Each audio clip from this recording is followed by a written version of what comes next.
Welcome to this Building Africa debate, coming to you live from Davos, where the World Economic Forum annual meeting 2017 is currently in session. Over the next 45 minutes, we'll be drilling down into key solutions to close Africa's infrastructure gap.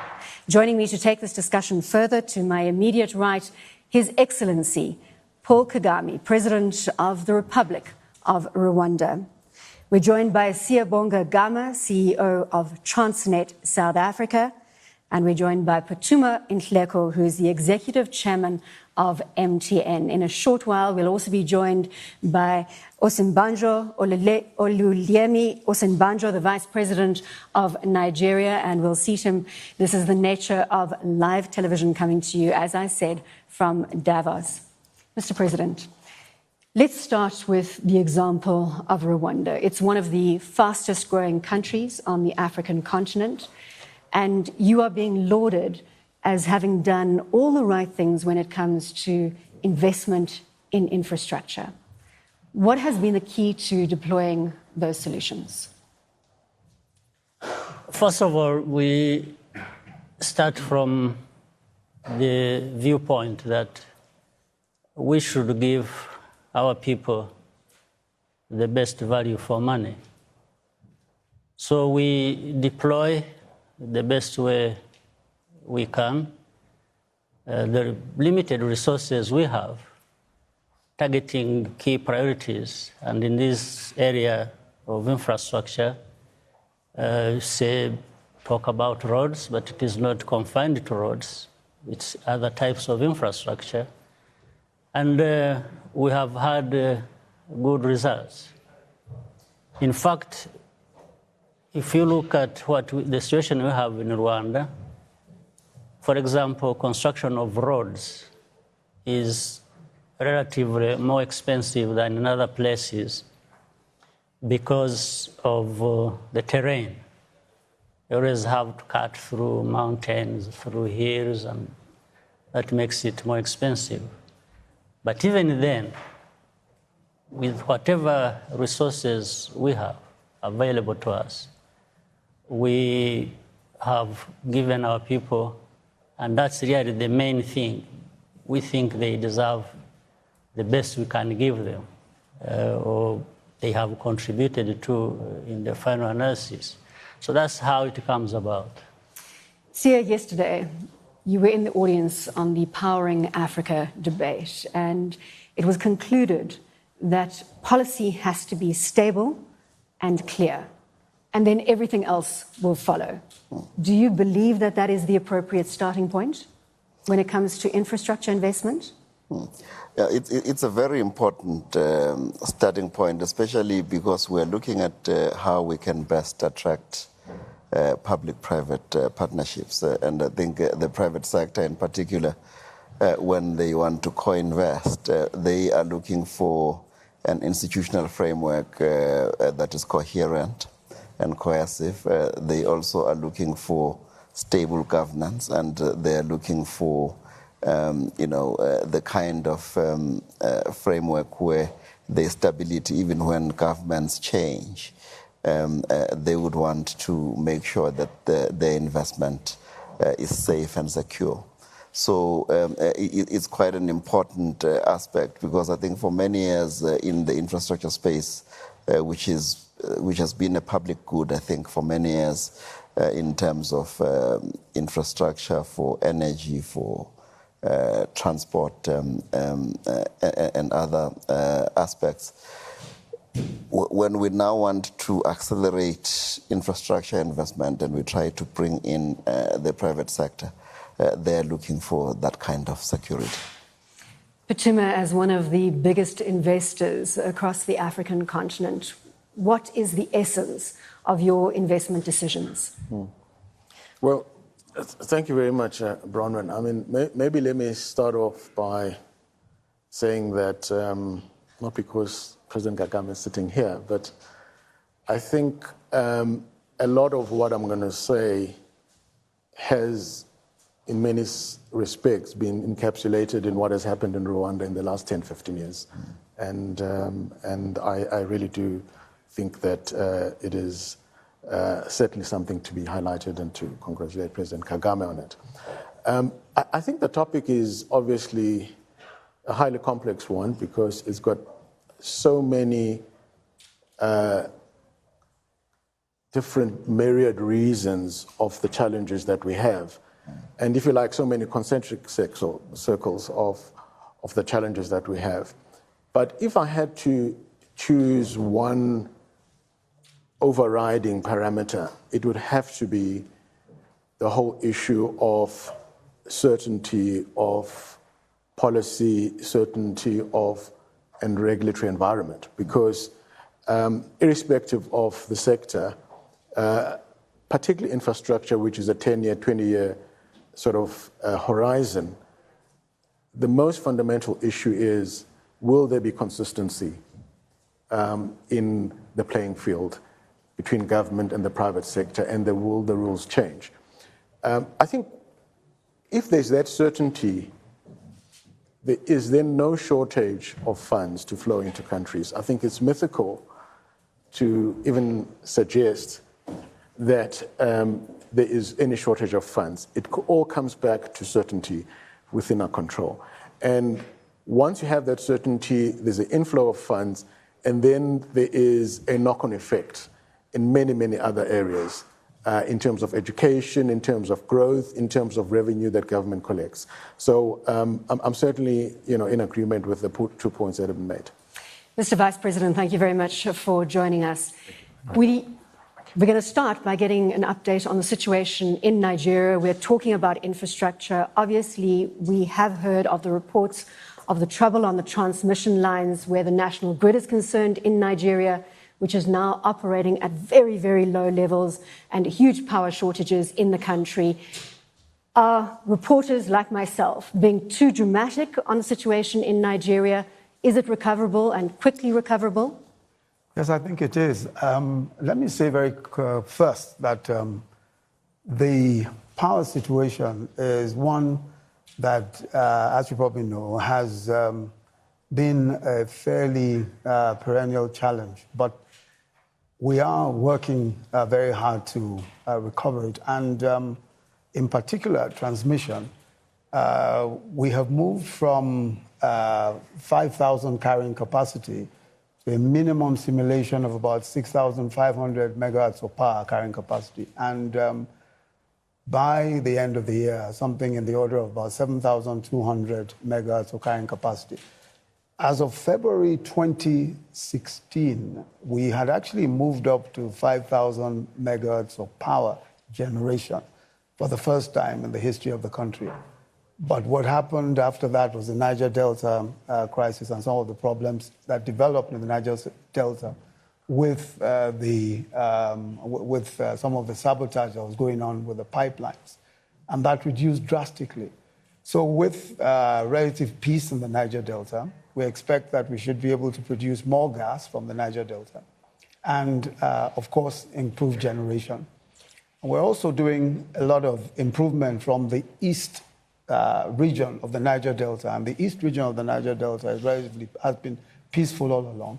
So we're doing a lot of gas in the east region of the Niger Delta, and we hope that that would work very well. Mr. Vice President, I know that the World Bank has stepped in to help turn around the power situation, and these statements made very clearly at the end of 2016 in December. What timing are we looking at? Can you give me a time horizon for an overhaul of the Nigerian power sector? Well, that's a huge... it's a huge question, I know. And a huge issue also. But what has happened, of course, with the engagement with the World Bank is that we now have a joint working team which has set itself about an 18-month period within which to be able to deal with some of the more urgent issues. And we think that with that engagement, in fact, my office coordinates that particular implementation exercise. And we think with that, we should be able to make some progress. But as you know, I mean, the power sector, practically anywhere, is one that, especially with an economy the size of Nigeria, and with some of the neglect that has gone on for years, I think that it is quite a challenge, but... And it's a difficult question to answer from a timing perspective. I'm going to let you off the hook and I'm going to come back to President Kagame. Yes. When we sit on these global stages, Your Excellency, there's never a shortage of praise from either the private sector, you've just heard it from Phuthuma, or the public sector operating in Africa. The World Bank put out a report saying that Rwanda had met the Millennium Development Goals by 2015, most of them. And they put out that report in October 2016. Again, coming back to that stability of policy, we need to understand how you've managed to achieve that, because I think that is the lesson that we need to draw from Rwanda. The policy's there, the money follows. Can you share a little more on achieving policy stability? Well, it's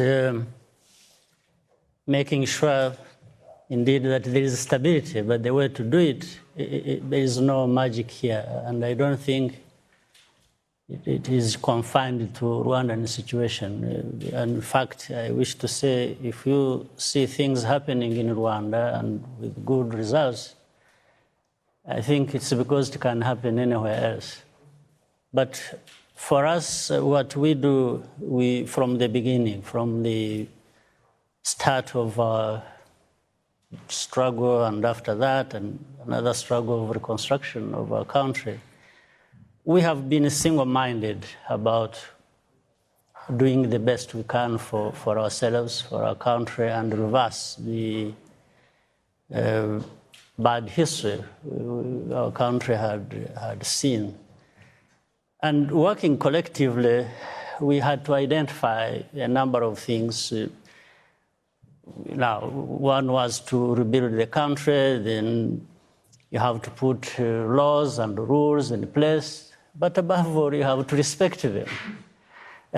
So an issue of accountability is very important, whether it's the private sector, it's the public sector, and more importantly, working together and ensuring that. But for any country or leaders in that country, there has to be a vision. There has to be a strategy to realize that vision. And the different plans thereof have to be carried through. There are no shortcuts. There are no two ways about it.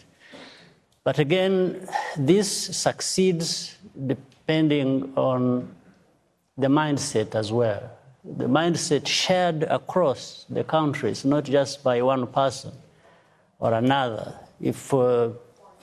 And what we have seen in Rwanda, we share the fact that things have to change. Things have to be done differently. And we have to measure ourselves against the results we are getting from what we are doing. If we are not getting results, it means that either we are doing nothing or doing something wrong. And then we go back in the system and check and see that things are coming together as such. So we've really worked together within the country. We've had partners across the world. But we have, above all and most importantly, held ourselves accountable. And then we've seen results. Siya, President Kagame's leadership is also spilling over into the East African region, which again is to a large extent leading the charge on regionalization and on infrastructure development. Is this an exciting territory when you look for a place to deploy that hard-earned cash? Would you look to the East African region? Yeah, no, I just want to confirm the correctness of President Kagame's articulation around the single-mindedness and focus, which I think is actually quite important in terms of how you coordinate the achievement of objectives. And I think what we've seen in Rwanda is actually quite spectacular. And it is an example that needs to be followed by many countries. And I think when you look at the infrastructure space and the kind of catalyzing effect of infrastructure in terms of how you serve the people, in terms of how you improve the living standards. For us in the South, as we look, we begin to say, as we move out even of the Southern African development community, the Rift Valley and the Great Lakes region is actually, it becomes quite an exciting prospect for us in terms of the kind of opportunities that are there. And not only because we are doing this for the sake of infrastructure. I think from where we sit in terms of the rail, ports, and pipeline sector, we believe that Africa needs to increase and improve the rate of trade in terms of trade amongst ourselves. Trade. Yes, intra-African trade. Because we are a continent that is bestowed with a lot of resources. We are a very rich continent, but our people remain poor.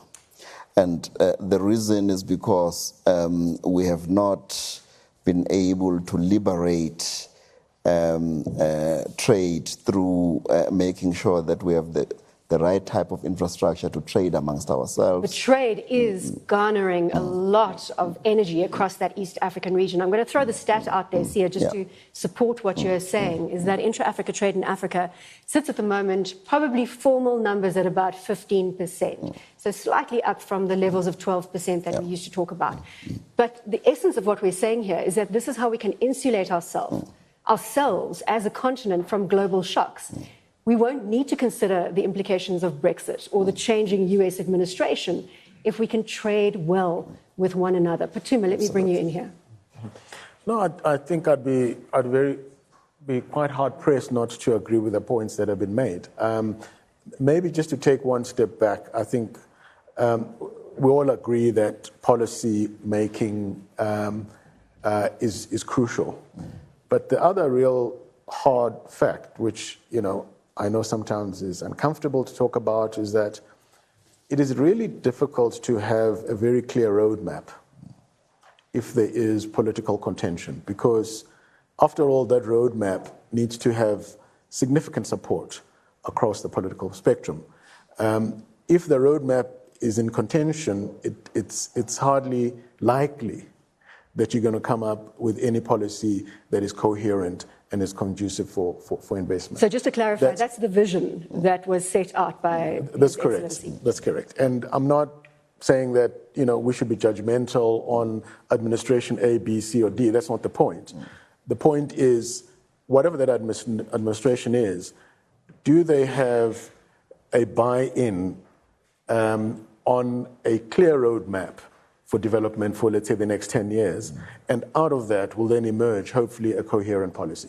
I think that is really, the key issues. Of course, that's beyond the realm of us as business. So I think that would be one point. I think the second point is indeed that the intra-African trade is still at a dismally low percentage.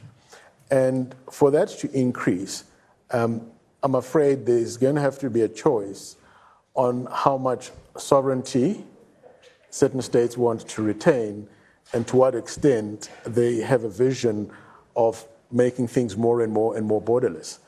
And I don't think that it is necessarily totally mutually exclusive, but we really do need the policymakers to start having a vision that starts to lower the borders, because that is, in fact, the highest hurdle to a lot of value that is sitting in Africa but is being exported elsewhere. Now, you make a very valid point in a changing world where we are actually seeing deglobalization, so to speak, and everybody going for the national interest. But let's play the Africa game here, and Mr. Vice President, to pick up on what Phuthuma has said. What buy-in, what political will do we have to unlock West Africa as a region? Well, I think the political will is quite well expressed in some of what is going on already within ECOWAS. The CET arrangements, for example, the economic arrangements going on, and a lot of cooperation between West African countries. I think some of it was tested with the insurgency, with the Boko Haram insurgency. I think that a lot of cooperation has clearly been shown. And besides, there is quite a fair amount of trade already going on in the West African sub-region. As a matter of fact, you would find that quite a bit of interaction is going on between Nigeria and practically all of its neighbors. And there is a lot of back and forth trade going on. There's, in my view, complete clarity as to how this should be done. And by and large, you find that many times, so long as the policies are right, so long as there is an enabling environment, trade functions quite effectively between countries. And I think that there is a will on the part of ECOWAS leaders to ensure that there is a fair amount of trade, and that has been demonstrated time and time again. So I think that's happening quite well already. There are a lot of investors who are interested in Nigeria, yes, given the fact that you're the largest exporter of oil on the continent. Until recently, you were the largest economy on the African continent. Now, obviously, you are experiencing a technical recession. Inflation is running at very high levels, and you've seen an enormous devaluation of your currency, the Naira. Talk to me about the responsible leadership, another theme that we are investigating here at the World Economic Forum, that Nigeria is embarking on to see a turnaround in the economy, so people can get excited about Nigeria again. First, let me just point out that in terms of the size of the economy, I think that undisputedly, I think Nigeria remains possibly the largest economy in Africa in terms of just the size of the economy and all of that. But I also want to point out that we must understand why why Nigeria is where it is. It's if you look at what happened between especially in 2016. As I had pointed out earlier, we were producing about 5,000 megawatts of power as of February 2016, before the problems in the Niger Delta. When those problems arose, we started losing 40% of power and almost 1 million barrels of oil every day. So there was a 60% drop in revenue. Now that is a situation which, of course, we're trying to redress as quickly as possible. And that's where I want to go, Mr. Vice President. I want to talk about the future. I don't want to talk about the past. Yes. Is the leadership going to take Nigeria to a turnaround situation? Yeah. And I've got to come back to President Kagame. We're 30 minutes into the debate. But I need to explain that so that you understand that it isn't particularly difficult to get out of where we are, because we understand exactly what is going on, and we're working on resolving that problem. If we're able to resolve the problems in the Niger Delta, which, as I've pointed out, accounted for a 60% loss in revenue, then of course it means that it isn't such a dramatically difficult problem to resolve.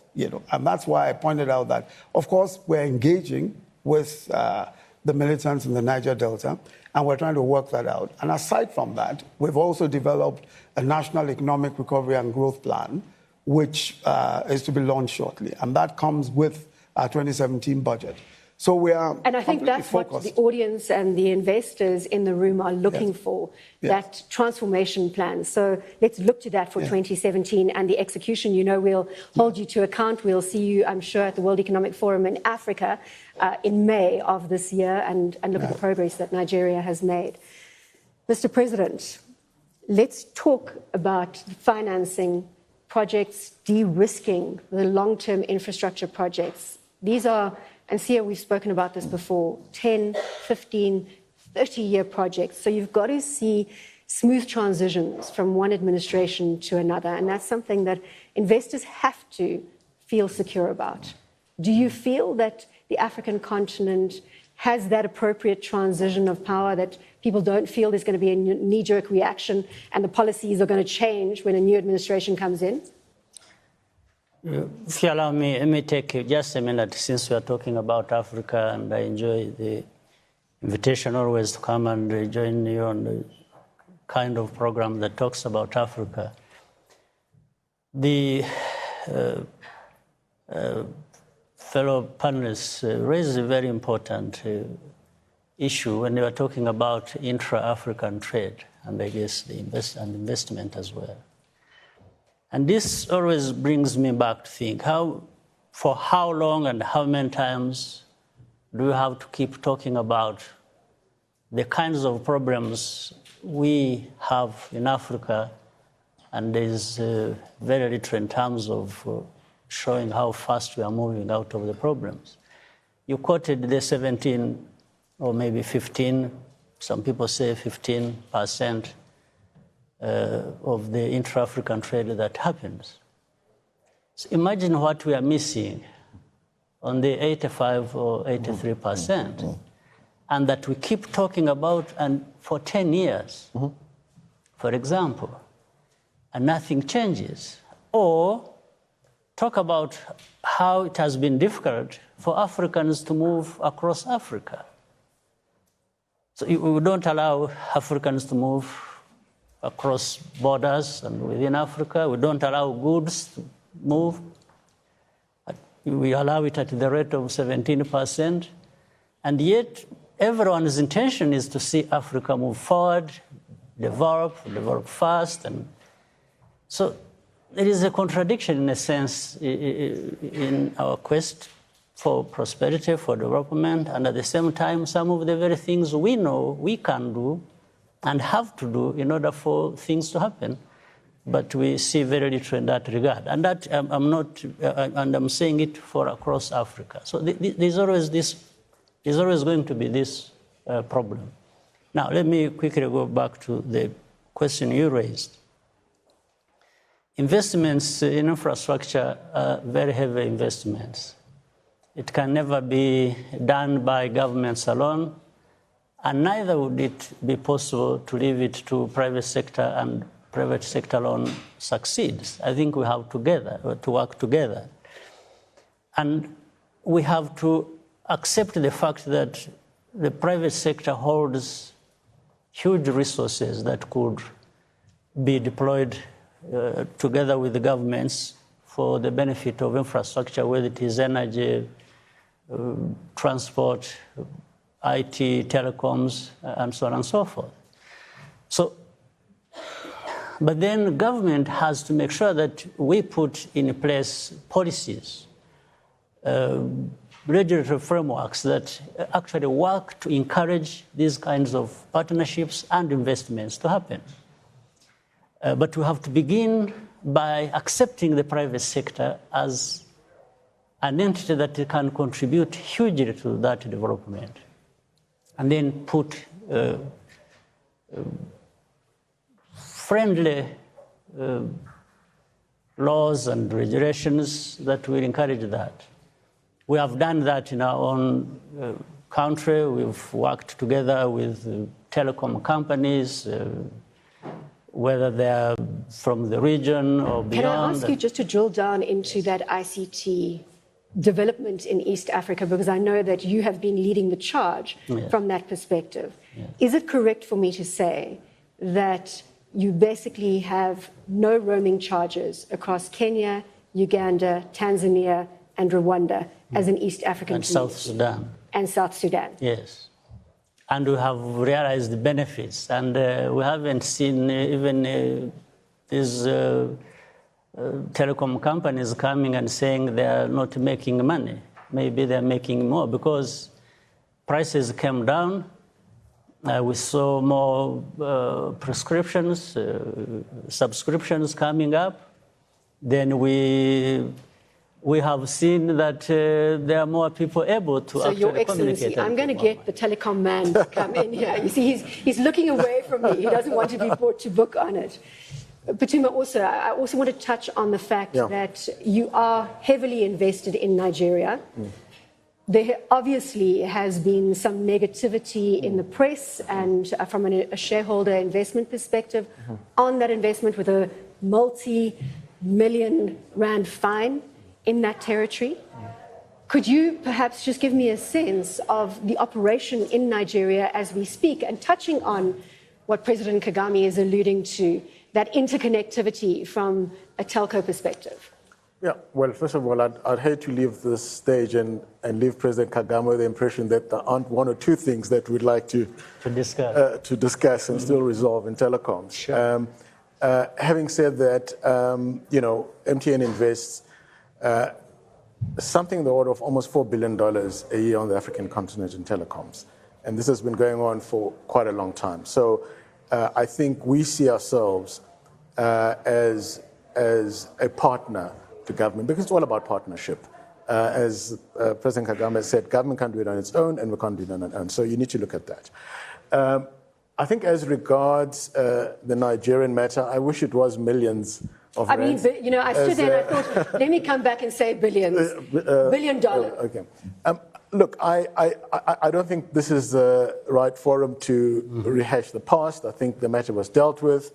I think it could have been handled differently from both parties, and I think they have lessons that's been learned. More importantly is to look forward and say, how do we continue to be a significant investment in, you know, a very, very, very important engine on this continent, and a lot can come out of it in the West African region, as you've outlined. So we are very much forward-looking on this one. I'm glad we're moving forward. And Mr. Vice President, now talking about infrastructure, a number of investors saying that one of the biggest inhibitors to investing in Nigeria, and this is not just Nigeria specifically, is the lack of basic infrastructure. Obviously, the commodity downturn has had an impact on government's ability to invest. And I think the stat out there, KPMG economists said that governments need to invest about 10% of GDP, and I stand to be corrected, for economic growth to happen out of those infrastructure investments. Now, it looks as though we're trending at about 1% of GDP being invested in infrastructure development because of the commodity fallout. From a Nigerian perspective, again, looking to that turnaround plan, what are you doing on the infrastructure, those basic infrastructure amenities? I think first, we are committed to investing far more on infrastructure than ever before. 30% of our budget now is directed at capital alone, which is a very significant improvement from previous years. But what is more, we have a huge pension fund, which is almost in the order of about 7 trillion and growing. But we need to be able to invest pension funds in infrastructure. But to do so, we have to de-risk infrastructure generally. We have to de-risk infrastructure investments generally. Because the pension funds, of course, as you know, are conservative, and there's a need to de-risk. And what we're trying to do is de-risk first so that the huge funds from pension funds can come into infrastructure investments. Aside from that, we're encouraging the private sector a great deal. There are quite a few game-changing private sector projects that we're working on in order to be able to boost infrastructure. For instance, there's a private sector refinery, which we're working with the investors, about 650,000 barrels a day, which is probably the largest single-line refinery anywhere in the world today. We think that these are game-changing, the petrochemical investments on the private sector. What we want to do is to encourage the private sector, both local and international, to see that this is a place to invest in. The market is there. It's a huge market by itself. And of course, the possibilities for intra-African trade are all there for all to see. So basically what we're trying to do is to encourage the private sector to work with us. What we do, of course, is to leverage by providing investment in the first place. For example, we've set aside 50 billion in this current budget for our EPZs, so as to be able to encourage investments in light manufacturing, in petrochemicals. And we think that with our investment, the private sector will be encouraged to come and invest in the EPZs. So there's the industrialization story starting to take a grip in Nigeria. Absolutely. Bankability of projects. Gentlemen, you've heard this over and over again, that there's a lack of projects that are at the bankability, or that a lack of projects that can get to the bankability phase. Many, many ideas that are in planning, and there's apparently a bubble in the planning phase when it comes to infrastructure projects, but it's about getting them commissioned. President Kagame.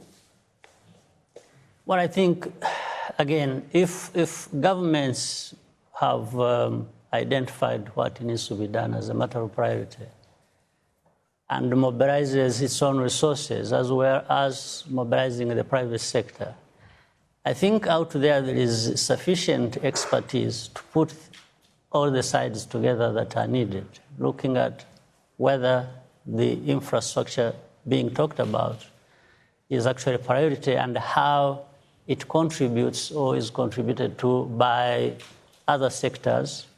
Your Excellency, can I turn the question on its head? Yes. Have you had any trouble raising any money for any of your infrastructure projects, be it in power or logistics, transport, road? I think the problem hasn't been money in most cases. Yeah. So the money is there?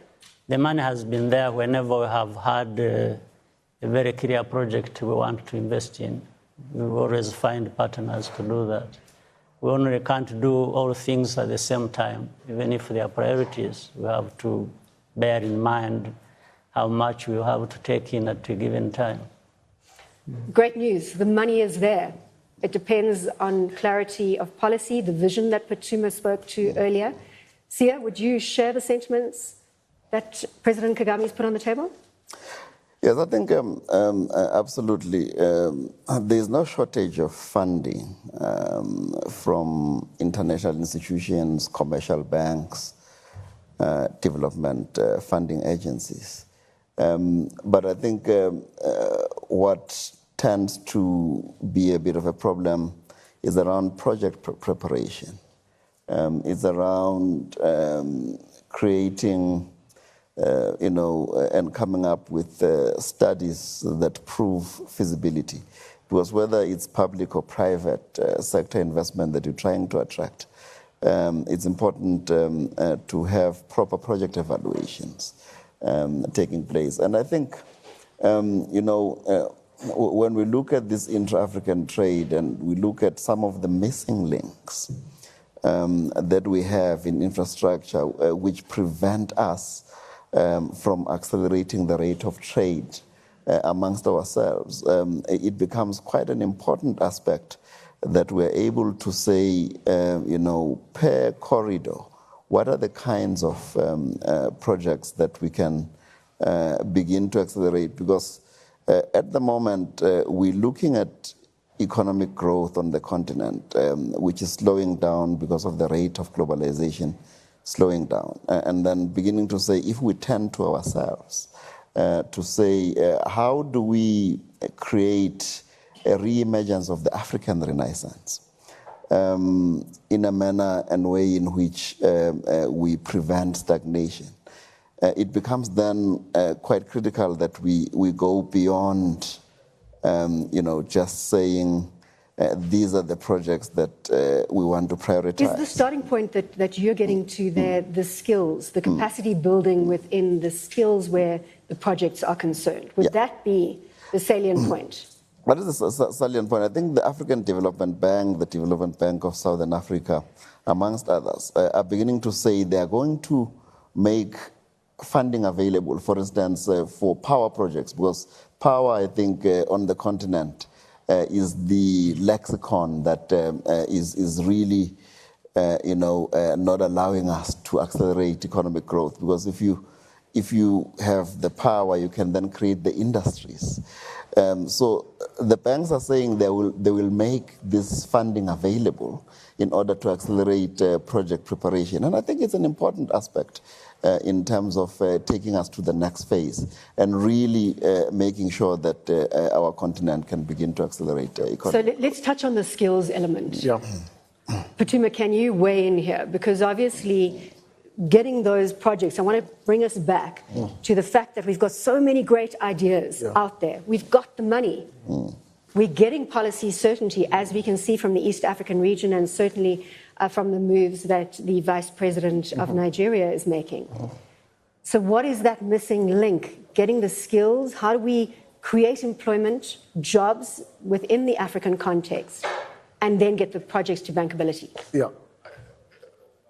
Again, I think those are a number of points here, and they're all interconnected.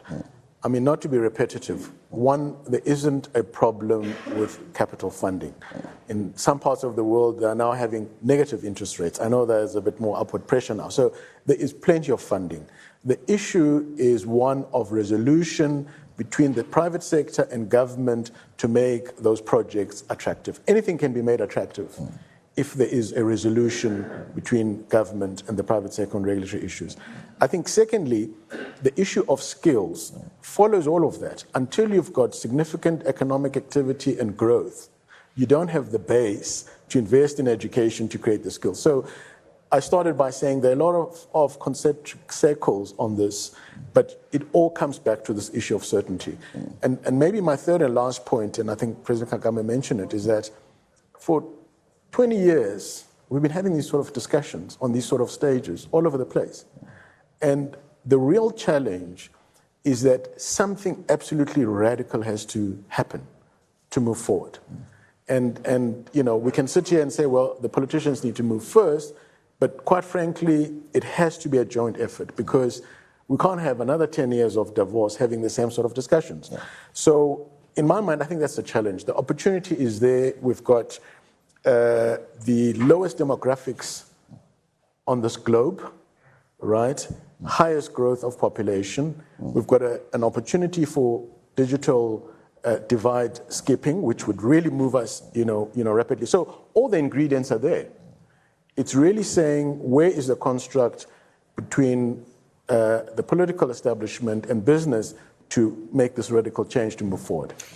I agree with you. And we mustn't get caught up in talk shops as we have been having the same discussions. But in doing the research for a number of the discussions I'm hosting at the World Economic Forum this time around, I saw these tangible results coming to fruition. East Africa is leading the charge on so many different aspects because there's consensus from a regional perspective, coming back to the right leadership, to the right policy. So let's now use that, Phuthuma. As almost coming to a close, we've got 5 minutes left of our discussion. The radical element, and remember, we come back to WEF Africa in May of this year, which will be hosted in Durban, South Africa. And we're going to regroup. And we're going to keep measuring and checking what has been executed, who's taken accountability for it, what is working that can then be replicated on a larger scale.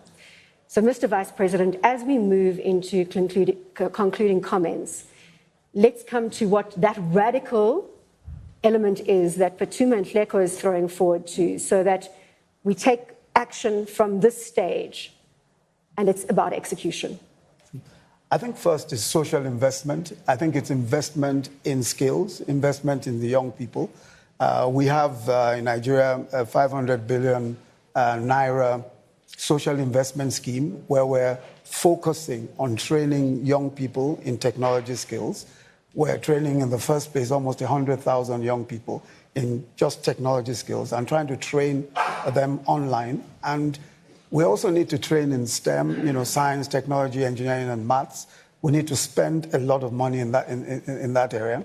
There's no question at all that it is in social investment, it is in education, investment in education, and educating large numbers of people within a very short time. That's really what we need to do. And to increase capacity, I mean, there are just hundreds of thousands of young people who are waiting to be trained. Many of them are already engaged, especially engaging themselves, trying to teach themselves technology skills. So for me, the most important and the most radical thing that can be done is serious investment in education, especially science, technology, engineering, and math. Phuthuma, can you add? We're building now as we get back to President Kagame on the radical ideas. No, I fully agree. And by the way, I'm not saying that progress is not being made. All I'm saying is it's at 10% of our full potential. That's all I'm saying. I fully agree. We need to have the social investment, but certainly the way that I look at it, you start off by getting investment, because if you get that, we can generate the revenue that government needs to invest in the education and the social investment and so on. So we go back to where we started to say that if we can have a radical progression of a conducive partnership on the regulatory front, we will be able to attract significant investment. And I don't want to be country specific, but needless to say, we can easily double up, the kind of sort of $4 billion we invest per year if we had a 10-year horizon, knowing that, that is agreed, that's the legislation, and it's not going to change overnight. I just want to come back to a stat that we put on the table yesterday in a very similar discussion, and that is if we manage to close the power deficit in Africa, we can increase economic growth across the African continent by some 30% by 2040. Those numbers are staggering. So we have a huge task at hand. Siya? Yeah, I think everybody's correct in saying that we have talked and discussed and had lots of tete-a-tetes around these issues. And I think it is now really just up to leadership who has vision to begin to say, when do we start to implement I'm hearing that we have to wrap. President Kagame, let's take that gap, leadership. Siya's put it on the table. To you, sir, for concluding comments. Well, I think things are happening, as said, but there is a sense of urgency that things need to move a little faster than they have. And where they are not happening, things need to happen. But let me give you quickly a small example of how proud Africa should be, and I was proud for that. In Rwanda, we inaugurated a very huge complex that had been constructed over a number of years. And when I was there asking those who put it together and who were behind it, I found 3 people, engineers. One was Rwandese, another one was Kenyan, another one was Zimbabwean. And the Kenyan had come from Kenya, the Rwandese was there, the Zimbabwean had come from London. But these were, so when we're talking about skills, I think there are many Africans who can, but we need to give them this opportunity, we need to bring them in, we need to, move on and do things and make them happy. Thank you. And that brings us to the end of our Building Africa debate, coming to you live from the World Economic Forum Annual Meeting 2017 here in Davos. Thank you to my esteemed panelists. Thank you.